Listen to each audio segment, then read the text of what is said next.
Right, test. Let me check it first. Oh, it's too loud for me. Okay.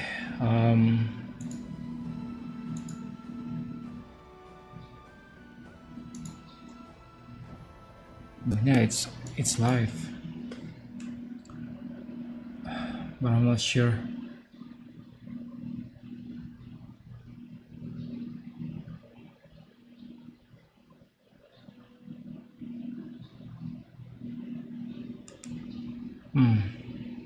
Hang on, please.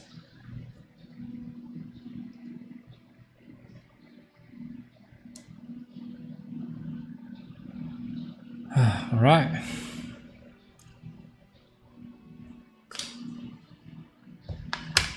My battery.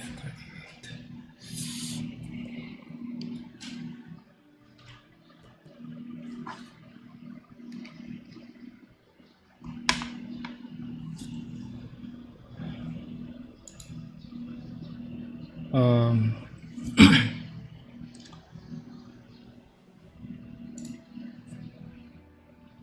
Right.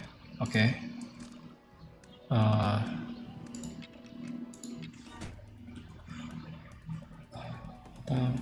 Tom pounds, pinning her beneath him. Try to run, I'll strangle you, you bastard.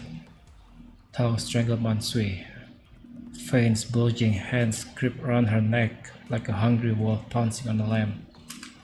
His arm tense, fingertips digging into her throat as if he aimed to choke the life out of her. Help, Master Liang! Mansui sobbed, tears blurring her vision, pleading for my help. It was chaos, total chaos. My mind was in a mess. In that moment, I couldn't tell what was real and what was fake. Was Mansui lying? Was Tong not really planning to harm me? No secret meetings, no drug drinks. Possible. The last was good at deceiving. The mute act, the age, it could all be fake. But why warn me now? Her expression eyes didn't seem like she was lying this time.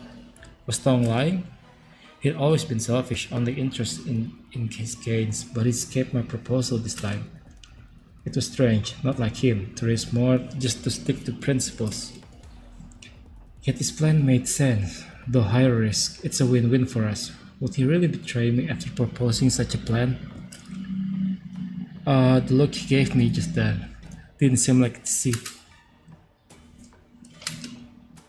A thousand thoughts swirled in my head, and then I recalled Mansui's word from earlier. You can make your own choices. Well, I can make my own choice now. Who should I trust? How to choose? Who's to choose? Okay.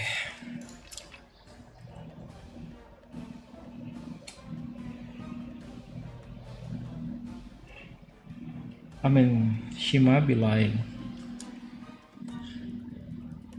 But, Mansui? He's sneaky. But we've been together for 5 years. I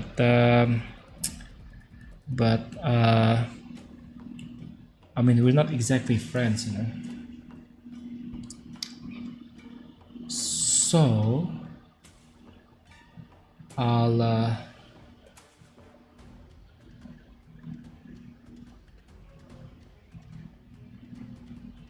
nah, fuck it.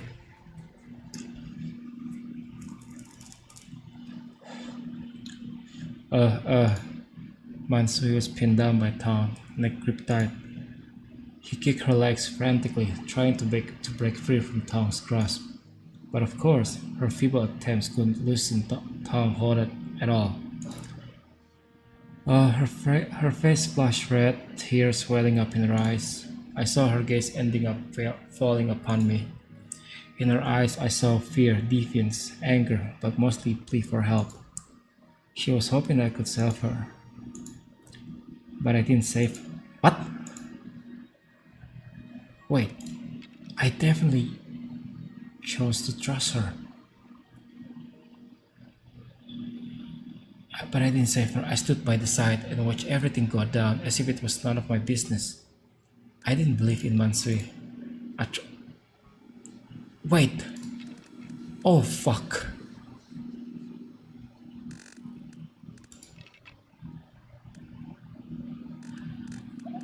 No, no, no, no, no, no, no. Oh yeah, I picked the wrong one. Wait, what?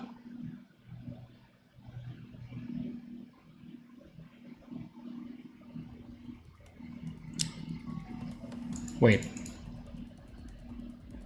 You can make your own choices. Her words echo in my mind at that moment. Her words revive a phantom in my mind. The figure of a phantom resembled me. He stood with his back at me, wearing a bamboo hat, straw coat, and long sword. A gust of wind stirred his attire, yet he remained steadfast. At next moment he turned his gaze sharp but noble. Not a wolf's, but a hero's gaze. I gritted my teeth, burst up, charging a tongue. In conclusion, I don't trust both of them to be honest, but I think Tong genuinely want to kill me. A loud impact reverberated. I knocked Tong off Mansui. He hit the ground but swiftly rose again. Liang, you damn! Tong rose, eye brimming with rage and murder. He probably didn't expect I knocked him off for some lying brat. Die! He roared, brandishing a dagger from his waist. With the gleaming blade in hand, he sprinted at me. I scoffed, staying vigilant. Bending slightly, steadying myself, eyes fixed on the approaching dagger. Whoosh! Focus, I dodged Tong's first strike. Third, no second strike. I grabbed his elbow. Swift spin, I was behind him. My right hand seized his dagger hand, and my left arm knocked around his neck. I used half my strength to restrain him, half to push his own dagger towards his neck. He eyed the blade creeping toward his neck. My grip against his against the blade, a struggle. Or he resisted slightly weaker. A push, slightly stronger. A tiny strength gap made the blade inch closer. I edged the dagger close, inch by inch, towards his neck. He looked wide-eyed at me. I held his gaze. Sweat dripped from his brow, muscles straining as he fought to break free from my hold. Like a python, I tightened my grip, preventing his escape. Plunge. Finally, I guided his hand, driving his own dagger into his neck. The blade pierced skin, then throat. Blood flowed down the blade. His eyes widened, flicking between the blade and me. Anger and disbelief flashed in his gaze, questioning my resolve, but beneath a plea of mercy, a fear of death, a subtle beg from his eyes. Years of bloody experience taught me not to spare any enemy who once fought me. Plus, I know him too well.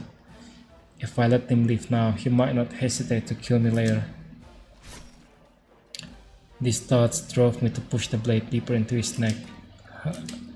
I clenched my teeth, a grunt marveled in my nose. Punished with all my might, driving the dagger deeper until half its blade disappeared into his neck. His muscle tensed, trembling. He turned to glare.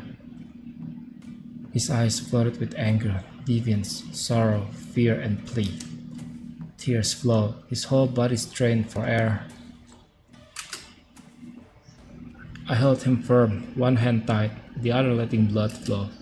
I twisted the dagger in his hand, like turning a key halfway, increasing the blood flow. Our gazes stayed locked together throughout. Mine held something much purer. Only icy intent to kill filled my gaze. Drip, drip, blood dripped to the ground, blooming into crimson flowers. He fought in my hold, weakening, face draining of color. Blood ebbed, legs faltered, then with a final breath, after a silent struggle, he went limp. Releasing his arm, he collapsed like a marionette with cut strings, hitting the ground with a thud. I stayed silent, gazing down at him amidst the blood. On his back, eyes unblinking, skin drained of color. Kneeling, I checked his nostrils. Dead. Is he dead? Yes, I killed him. Why? Why did you kill him so decisively? Mansui trembled and shakily asked me, uncomprehending. She wanted my help, but she didn't expect me to kill my companion so decisively for her sake. About 2 years ago, we robbed a caravan but spared the coachman to drive for us. He pretended to comply but secretly led us astray, aiming to deliver us to the barracks. When the truth came out, he panicked. Tong promised him money to keep him quiet first. But once we reached familiar roads, he not only killed the coachman, but also hunted down to his 80-year-old mother and took her life too. He'll always settle a score. Once he draws his knife, he'll have a bone to pick with me, too. He kept that grudge until he got the chance to finish me off. Better to end him today than to wait for him to off me someday. I turned to Mansu slowly, my gaze fixed on Tong's corpse. Why do you trust me? Just a gut feeling, and it's more about not trusting him than trusting you. I didn't buy Tong's proposal. What proposal? Didn't tell you before, but I thought his job was about selling you off as maids or servants, so I took it with a clear conscience. But guess what? Found out yesterday that you're being sent as lamb dishes, and damn, Loyang City got a swine demon eyeing you all for dinner. The more I thought about it, the more I realized I couldn't go through with this job, so I told him I wanted out. At first he wasn't keen, but after dinner he changed his mind and made a proposal that satisfied me. He suggested we sell you all tomorrow and quit this job in Shanzhou. Then, once he's in Luoyang, he'd buy a few lambs himself to deliver, and if he made extra, he'd give me a cut. Something about that didn't sit right, and him being so agreeable this time was unusual. I calmly filled Mansui in on everything, including Tong's offer. Oddly enough, sharing it with her made me feel lighter. Yeah, I think you were on the right track. Think about it, if you could easily buy kids in Luoyang, why go through all this trouble to transport us from afar? That swine demon must have reason. Maybe he prefers kids from Shenzhou, or perhaps, for safety, he has to go through several intermediaries to buy kids from distant places. Impressive. Just by listening to me, you sorted out what I couldn't. You've got a sharp mind. I praise her. Indeed, her explanation helped me understand. Come to think of it, her sister got snatched by the swine demon too. He lied about marrying her and took her away. How old was her sister? Probably a few years older than her, right? Yeah, what's your plan for us from here on? As I thought about Mansui's sister, she suddenly asked me another question. She got me stuck for a moment. This happened too sudden. At first, I just didn't want them to become lamb dishes. Then I didn't fully believe Tong's proposal. But I haven't even thought about what to do with them after Tong was gone. When she asked, all I could think of was to go along with Tong's fake proposal from earlier.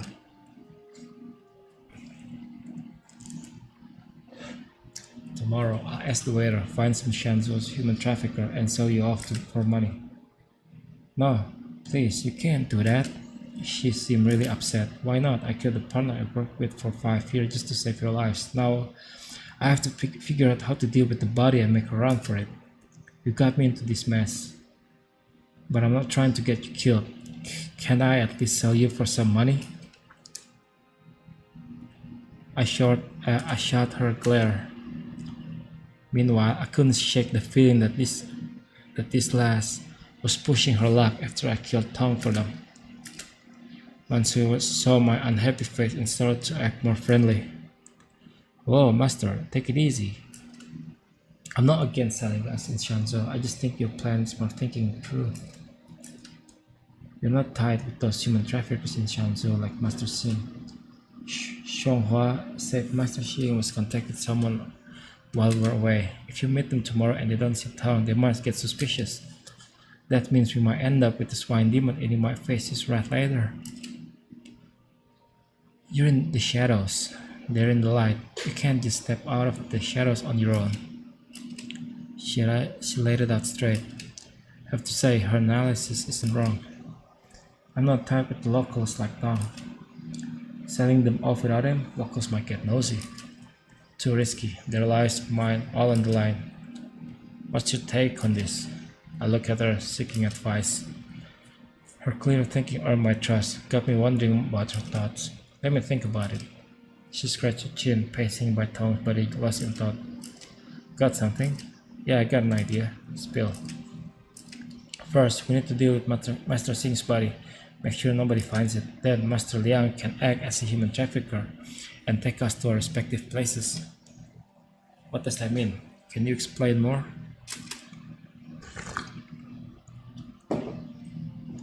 We're all from different families, so we have different places to go. Hunger and Kuya, the sisters, can't make it back home. Their parents can't afford to keep them. No point sending them back. You could sell them to your well-off relatives or friends who can provide for them. You'll sell them down and bring in some money too. Xianghua was kidnapped. You can try finding her family and asking for money. If they pay up, Xianghua can go back. If not, sell her to someone who wants her, like your rich friends. Wait, yeah? Do I even have rich friends? Your plan has a big problem. I don't have rich relatives or friends nearby. Actually, I don't have anyone I can ask for help. I laid out my words and Mansui looked a bit surprised. She might have been surprised at the twice her age. I still had the social connection of an orphan. My dad had small business, no rich friends. My parents eloped, tied the note solo, cut clan ties, so no family to reach out to. Poor you. No need for your pity. Mansui gave me a pitying look and I shot back. Thinking about it now, I really don't have many friends. My connection had always been weak in this big world.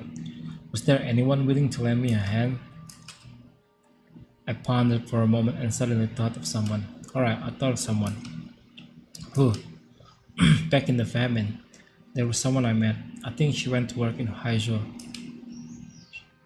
She should have the means to support you all. She got quite a network, can reach out to some people. My relationship with her isn't great, but I did save her life once. Might be worth a shot to ask.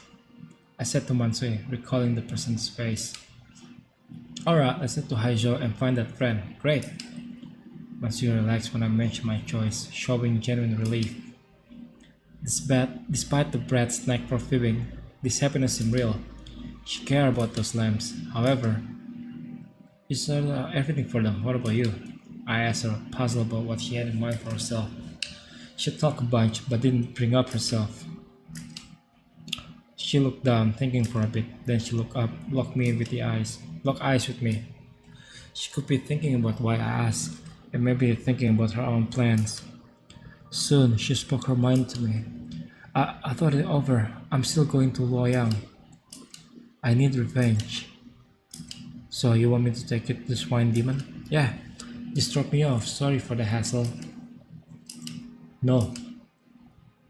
Master Liang, hold on. Let me explain first. You've killed Master Singh. Thus, if you send all the other kids away, it'll be too obvious. To keep things quiet, you could still take me to the Swine Demon, and then say Master Singh snatched the other kids, leaving just me.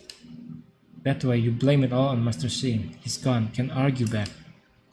They might pay less without the other kids, but they probably won't make it too difficult for you. You clear your name and there's one less enemy for you. You're too naive if you think that will work. I don't know how tight Tong is with those human traffickers, but this story won't stick. They'll trust that Tong over life me. Now that Tong's out, there's no turning back. I plan my escape down south, as far from the north as possible. You're thinking I'll risk going to Luoyang just to end up dead? That's foolish and pointless. No, it's not about you. It's about vengeance. Ever since my sister died, she's been in my dreams. I can't sleep. I have to get revenge. I stared at her and she looked back at me with a determined expression.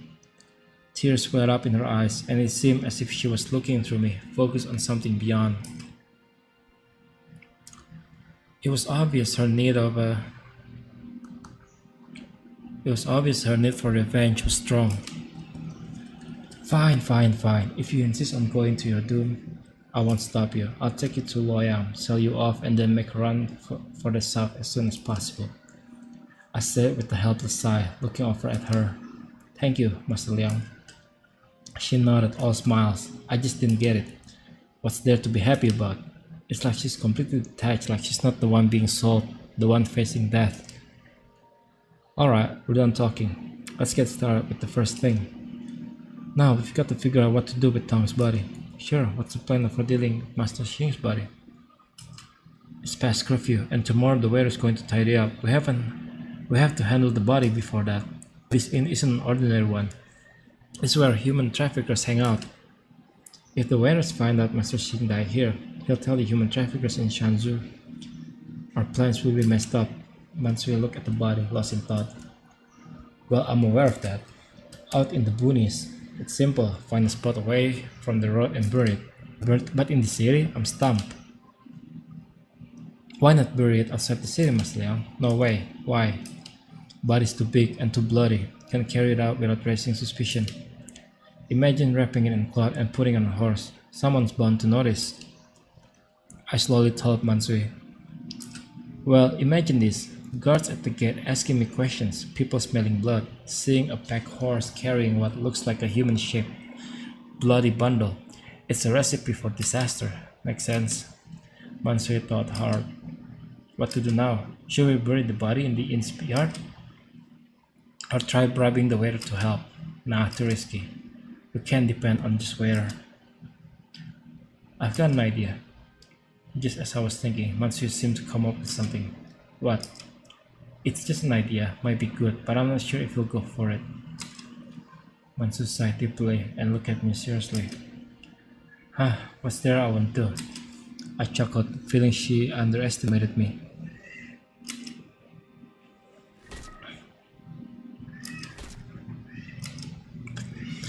The clipper came down again and again, slicing through the meat and bone laid out on the stone floor. The first chop separated the skin and flesh, exposing the muscle and the gleaming white bone below. The second chop cleanly snapped the bone, the sound echoing sharply in the room. With the third chop, a piece of meat, still clinging to the bone and sinew, was neatly divided into two.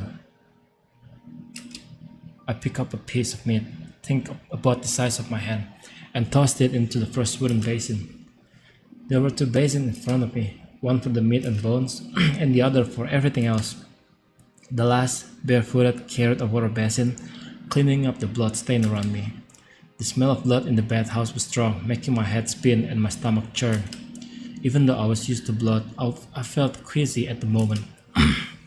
The last proposal really caught me off guard. For the time of half an incense stick, I didn't dare to do it. But we've been busy for nearly 2 hours. About 2 hours ago, she came up with an idea for handling the body. The body of Tong needed to be taken outside the city and can be buried near the inn. We needed to make the body look less suspicious and get rid of the strong smell of blood. She said that we should treat the body like we do pork. We can cut the body of Tong into small pieces. The meaty part, like pork, are cooked and tied up in a bag, then taken out of the city on the horse. As for the non-meat parts, I'll gather them in a wooden tub. I crush them up, mix them together, and dump them into the inn cesspool. The small parts will also be well hidden with it. Even if people in the inn get suspicious, it will be difficult for them to check. I'm almost done chopping up the meat. Is the hot water ready?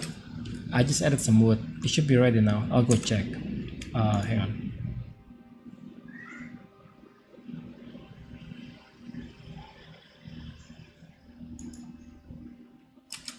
Alright, you go fetch the water then. Be careful not to trip and scald yourself if you fall.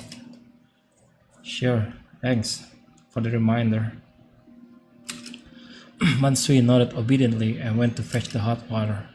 The water had been heating for a while, and I told her to keep it going until it was bubbling. We planned to use it for boiling the meat.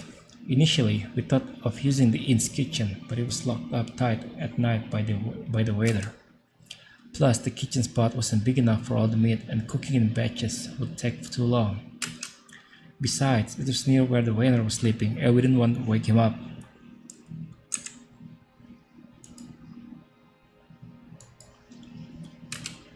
Then Mansui came up with an idea. She suggested blocking the bathhouse water pool temporarily, filling it with hot water, and using that to cook the meat. Oh, hang on, I need to take a piss.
Mansui cautiously carried a basin of hot water, walking barefoot through the bathhouse.